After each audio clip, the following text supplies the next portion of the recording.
Subscribe to Arijit official YouTube channel. Like করুন, share করুন আর comment করুন।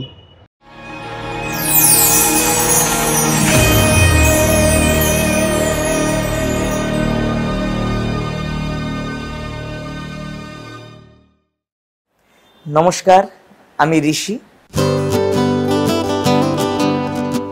আসলে জীবনের সবচাইতে কঠিন যে প্রশ্ন সেটা হলো নিজের সম্পর্কে কিছু বলা।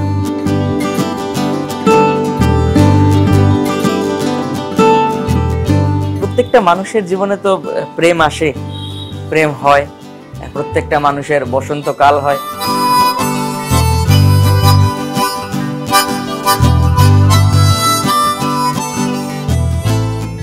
আমি প্রেমে পড়েছি।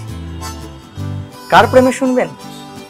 তাহলে অবশ্যই আপনাদেরকে নজর রাখতে হবে অরিজিৎ অফিসিয়াল ইউটিউব চ্যানেলে, এবং অবশ্যই সাবস্ক্রাইব করতে হবে, লাইক করতে হবে, শেয়ার করতে হবে এবং কমেন্ট করতে হবে।